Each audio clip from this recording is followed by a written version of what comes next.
Nous poursuivons ce matin notre parcours vers Pâques autour de cette question.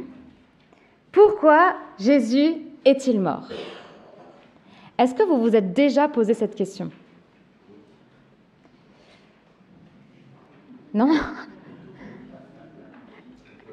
En fait, c'est la base. Oui, c'est la base. Techniquement, on devrait s'être déjà posé la question un jour, et en même temps, je me dis, est-ce que vraiment on se l'est déjà posé? Enfin, vous voyez, est-ce qu'on s'est vraiment arrêté pour se la poser dans le fond, pourquoi est-ce que Jésus est mort? Et j'ai l'impression que dès qu'on essaye un tout petit peu de répondre à cette question, on peut se rendre compte qu'une phrase ne suffit pas pour totalement élucider le pourquoi Jésus est mort pour nous. D'ailleurs, la Bible en parle de plusieurs manières. Elle va utiliser plusieurs images, comme si, en fait, l'œuvre du Christ à la croix, elle est tellement grande qu'on ne peut que, tourner autour pour en contempler les multiples facettes. La Bible utilise plein d'images pour nous expliquer pourquoi Jésus est mort. Et par ce parcours vers Pâques, on vous propose d'explorer quelques-unes de ces grandes images. La semaine dernière, nous avons vu une de ces images, nous avons parlé de la justification. Il y avait une personne qui était là la semaine dernière. Oui, nous avons parlé de la justification. À la croix, Jésus nous a justifiés. Aujourd'hui, on va parler de la rédemption. Allez, de nouveau, un gros mot. Un gros mot, ça ne va pas se parler, un grand mot, en fait, très employé dans le christianisme. En fait, j'ai réalisé que le mot rédemption, on l'utilise souvent pour parler de manière générale du plan de salut de Dieu. C'est l'œuvre de rédemption. Mais en réalité, le mot rédemption fait référence à une métaphore précise, celle du rachat. À la croix, Jésus nous a rachetés. Ah bon, oui. C'est ce que nous allons voir ce matin. Je vous propose d'essayer d'explorer cette image de la rédemption en essayant de répondre à 3 questions. D'abord, de quoi sommes-nous rachetés? Ensuite, comment sommes-nous rachetés? Puis, dans quel but sommes-nous rachetés? De quoi sommes-nous rachetés? Comment sommes-nous rachetés? Et dans quel but sommes-nous rachetés? Le thème de la semaine dernière pour comparer, le thème de la semaine dernière, on s'était un petit peu déplacé dans une salle d'audience d'un tribunal où on a découvert que grâce à Jésus, grâce à la croix, alors que nous étions coupables, nous avons été déclarés justes. Ça, c'était ce qu'on a vu la semaine dernière. Cette semaine, on se déplace. On va dans un autre lieu. Rien à voir. Aujourd'hui, nous allons sur une place de marché. Une belle place où il y a plein de choses à vendre, mais particulièrement l'endroit sur la place de marché où il y a des esclaves qui sont à vendre. Ne vous inquiétez pas, ce matin, on ne va pas promulguer une loi pour réinstaurer l'esclavage, pas du tout. En fait, si la Bible utilise cette image, c'est parce que la place de marché, le marché aux esclaves, était en fait très concret pour l'époque de Jésus, puisqu'en fait le statut d'esclave existait à cette époque. À l'époque de Jésus, la société elle était composée de plusieurs rangs. Il y avait les citoyens romains, il y avait les hommes libres et il y avait les esclaves. Et le seul moyen pour un esclave de changer sa condition, c'est-à-dire de devenir un homme libre, il fallait que quelqu'un d'autre, un homme déjà libre, vienne le racheter pour l'affranchir. Le Nouveau Testament utilise donc cette métaphore-là pour expliquer ce que Jésus a fait à la croix. Il nous a délivrés de l'esclavage. Peut-être que certains d'entre vous vont se dire moi, esclave? C'est vrai quoi. Pourquoi parler d'esclavage alors que on est en France? On est dans le pays de la Déclaration des droits de l'homme et du citoyen. On est au XXIe siècle et on est libre. Bon sang. Liberté, égalité, fraternité, liberté, on est déjà libre. Pourquoi nous parler d'esclavage?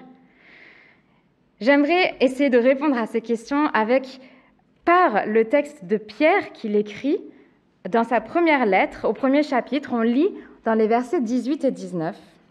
« Vous savez, en effet, à quel prix vous avez été délivrés de la manière de vivre que vos ancêtres vous avaient transmise et qui ne menait à rien. Ce ne fut pas au moyen de choses périssables, comme l'argent ou l'or, non, vous avez été délivrés par le sang précieux du Christ, comme celui d'un agneau sans défense et sans tache. »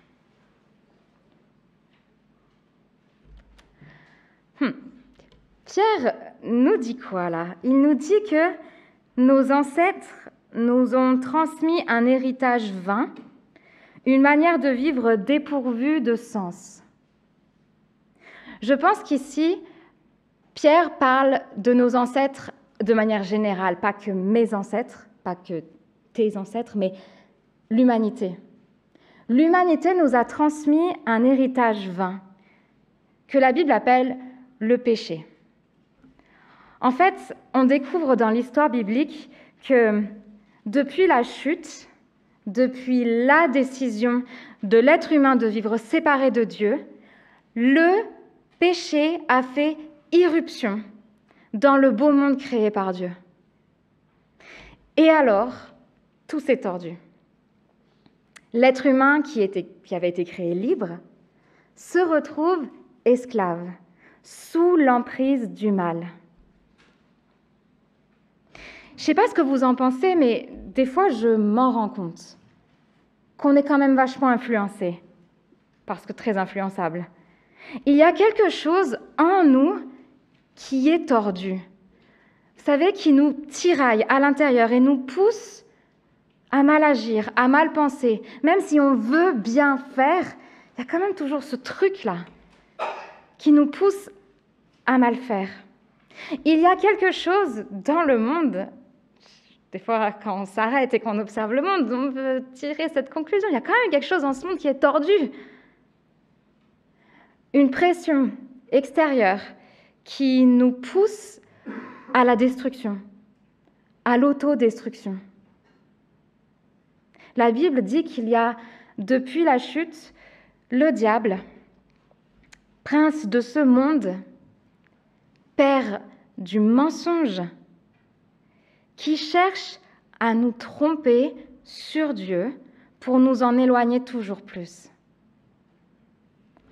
Bref, l'irruption du péché dans le monde, dans le beau monde créé par Dieu, nous influence et nous conduit à toujours plus pécher.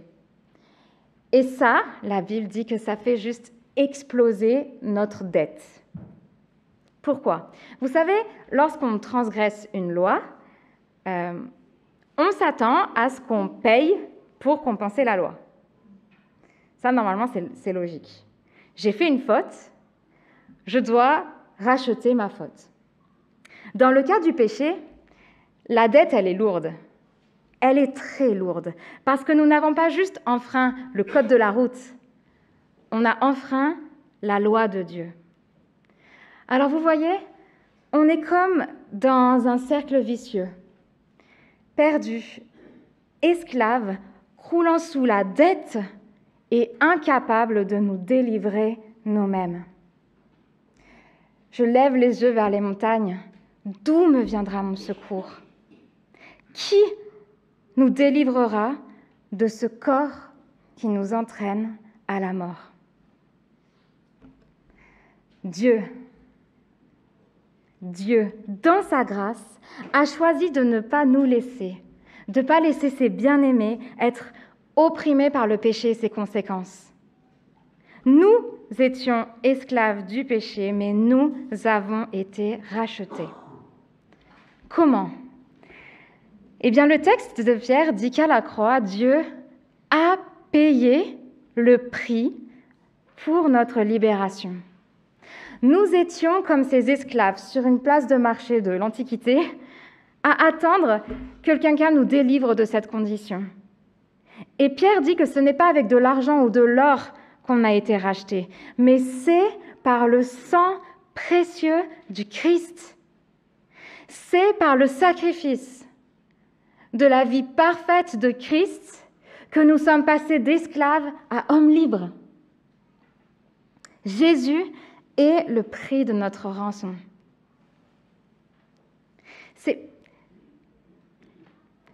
Vous en pensez quoi de ça? Jésus est le prix de notre rançon. Alors, je sais, c'est pas très théologique ce que je vais faire maintenant, mais dans mon petit cœur d'être humain bizarre, c'est que j'essaye des fois de mesurer, vous savez, comme de peser sur une balance. Qu'est-ce que ça veut dire, quoi? C'est quoi ce prix de la vie du Christ donné pour moi? J'ai l'impression que quand on essaye d'estimer ce prix, on arrive à estimer deux autres choses. Le poids de ce prix nous donne une idée, je crois, du poids du péché. Vous voyez, pour qu'il n'y ait que le sang de Jésus qui puisse couvrir nos fautes, nous pardonner, remettre nos dettes, je crois qu'on ne peut pas diminuer la gravité du péché. S'il a fallu que le Fils de Dieu meure, c'est que c'était grave. Le poids du prix de la rançon nous permet de réaliser une autre chose aussi mystérieuse et énorme. Le poids du prix de la rançon nous donne une idée du poids de l'amour de Dieu pour nous. Dieu n'a pas pensé que son Fils fût trop cher payé pour nous racheter. Le prix de la rançon, la vie de Jésus-Christ, ça nous démontre à quel point Dieu nous aime. Alors j'ai envie de dire, s'il y en a ici qui se demandent si Dieu s'intéresse à eux, si vous vous posez cette question, je crois que vous ne pouvez pas sortir d'ici sans avoir une réponse positive à ça. Dieu s'intéresse à vous non seulement parce qu'il vous a créé, mais en plus parce qu'il vous a racheté. Et il y a mis des gros moyens. Le Seigneur nous aime. Et il nous aime tellement qu'il n'a pas voulu être séparé de nous. Dieu nous a créés, mais il n'a pas voulu que l'on reste séparé de nous. Alors il nous a rachetés. Comment? Par la vie de son Fils unique. Dans quel but? Pour qu'on soit à lui. Pour qu'on soit de nouveau avec lui. Nous avons été rachetés pour appartenir à Dieu. Est-ce un paradoxe? Est-ce que c'est un paradoxe de dire qu'on est délivré de l'esclavage pour finalement appartenir à quelqu'un d'autre? C'est pas une arnaque, ce truc? Et alors là, j'ai envie de dire que c'est là, exactement là. Vous sentez le moment où vous sentez l'arnaque, vous vous direz, en fait, on va juste être esclave de Dieu, c'est trop nul. Justement, c'est là que réside toute la puissance du message biblique. La vraie liberté, c'est pas le fait de s'affranchir de toute contrainte, mais c'est le fait de pouvoir choisir de qui on veut dépendre. Être libre, c'est pas vraiment finalement faire ce qu'on veut. Parce que faire ce qu'on veut, c'est faire ce que je veux. Donc ça veut dire finalement être esclave de moi-même. Ce n'est qu'une forme d'esclavage, de faire ce qu'on veut. Être libre, c'est en réalité appartenir à notre Créateur, celui qui nous a créés. La vraie liberté, c'est le fait de faire confiance en un Dieu bon, juste et saint, de lui faire assez confiance pour le laisser influencer ma vie. Je veux dépendre de ce Dieu bon, juste et saint, de ce Dieu qui m'a créé, et elle est là, la liberté. Dieu nous a rachetés de l'esclavage du péché par la vie de Jésus-Christ, afin de faire de nous des êtres libres, afin de faire de nous ses enfants. Grâce à la croix, nous ne sommes plus esclaves. Nous sommes enfants de Dieu. J'aimerais vous inviter à prendre une petite pause dans cette prédication. Prenons une pause pour contempler la puissance de la croix.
Quelle puissance dans la croix!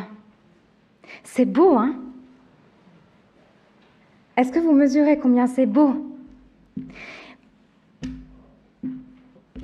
C'est beau et alors? Qu'est-ce qu'on en fait? Qu'est-ce qu'on en fait de tout ça? Qu'est-ce que concrètement ça veut dire pour notre quotidien? Comment vivre cette beauté, cette réalité de la puissance de la croix tous les jours? Alors j'aimerais vous proposer en conclusion de cette prédication des petites pistes de réflexion sur la manière de vivre cette réalité de la croix tous les jours. J'ai envie de dire, avant de profiter d'un cadeau, la logique serait simplement qu'on l'accepte, qu'on le reçoit, pour en profiter. Et j'ai envie de dire, ce serait pareil avec la grâce de la croix. Avant de se lancer dans le faire, la première étape, c'est d'accueillir la grâce de la rédemption. Accueillir la grâce de Dieu, c'est croire. Croire que ce que Jésus a fait à la croix, c'est bien vrai. Même si ça nous dépasse, même si on ne pige pas tout, c'est accepter ce que Jésus a fait pour toi et recevoir pour toi les conséquences de cette grâce. Ça revient à se poser la question: as-tu accepté Jésus-Christ comme sauveur? Reconnais-tu ta condition d'esclave de péché et ton besoin de libération? Peux-tu ouvrir les mains et recevoir cette parole de Dieu? Je te pardonne. Je ne compte plus tes péchés. Ta dette est payée. Peux-tu déclarer par la foi que tu es libre en Christ?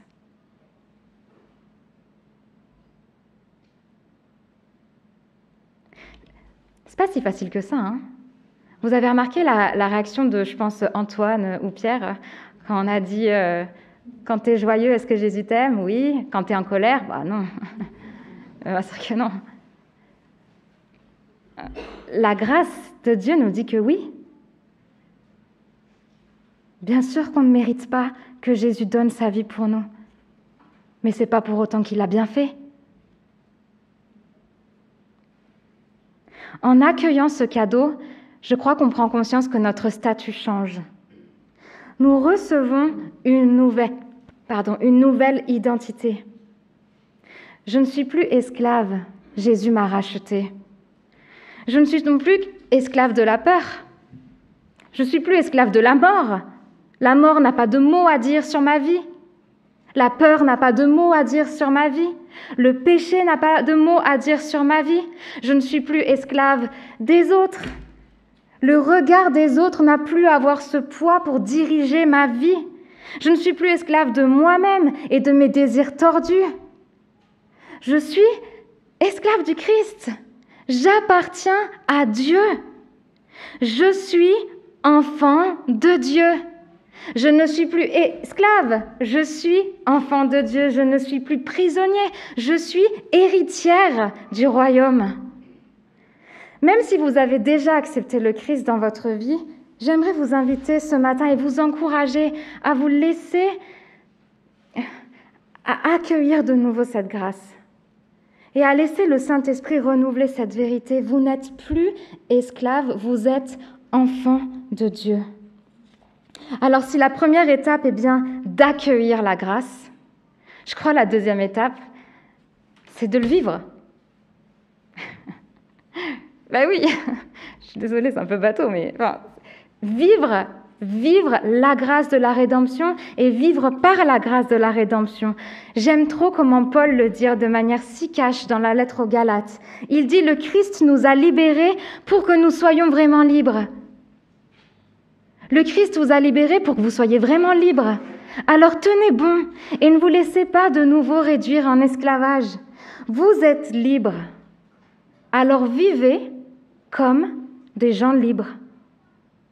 Vivez comme des enfants de Dieu. Et là, il faut reconnaître, c'est pas facile de vivre à la hauteur de notre nouvelle identité. J'ai une histoire à vous raconter pour illustrer cette différence entre le changement d'identité et le vivre selon la nouvelle identité. En fait, c'est pas une histoire qui vient de moi, c'est une copine qui m'a raconté ça. Un truc qui lui est arrivé. Une très très bonne amie qui travaillait avant dans la réinsertion professionnelle d'anciens détenus, d'anciens prisonniers. En fait, elle accompagnait des anciens détenus dans leur réinsertion professionnelle. Elle essayait de trouver un travail pour eux, elle les accompagnait dans cette démarche. Et un jour, elle a eu un entretien avec un ex-détenu pour discuter de ça. C'était un premier entretien, je pense que c'était au début de son travail. Elle se retrouve donc dans un bureau avec ce monsieur et sa collègue. Ils étaient là tous les trois et ils discutaient donc voilà des possibilités, de ses compétences, machin, tout ça. L'entretien se termine. Alors ils disent merci, bonsoir, bonne journée. Le monsieur se lève, il va vers la porte qui était fermée et il reste devant. Il reste devant pendant quelques secondes et finalement baisse la poignée, ouvre la porte et sort. Alors mon amie, quand elle a vu ça, elle s'est tournée vers sa collègue et elle a dit « Qu'est-ce qui s'est passé là ? Est-ce que j'ai loupé un truc ? Qu'est-ce qui s'est passé ?» Et sa collègue qui lui répond « Écoute, ça c'est une situation très classique chez les gens qui sortent de prison. Cet homme a vécu des années dans un lieu où il n'avait à ouvrir aucune porte. Pendant des années, on a ouvert des portes pour lui. Alors cet homme est bien sorti de prison, mais dans sa tête, dans son corps, dans ses habitudes, il a encore des réflexes de prisonnier. Nous ne vivons pas toujours à la hauteur de notre nouvelle identité. Nous étions esclaves, pas depuis quelques années, mais depuis toujours. Et Jésus nous a rachetés pour que nous soyons effectivement libres. Mais combien il est difficile de vivre notre nouvelle identité. Même en étant libre, on peut avoir des habitudes d'esclaves. Ça veut dire que nous sommes sur un chemin pour prendre de nouvelles bonnes habitudes. Mais prenons garde sur ce chemin à ne pas conclure que parce que nous n'arrivons pas à ouvrir des portes, c'est parce qu'en fait on est resté en prison. Prenons garde à ne pas croire que parce que nous continuons à pécher, c'est qu'en fait on n'a pas vraiment été libérés par Jésus.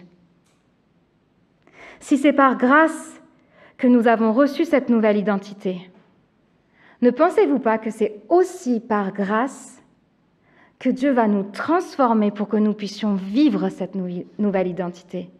N'est-ce pas par grâce que Dieu va nous transformer par son esprit à son image pour être réellement des enfants de Dieu ?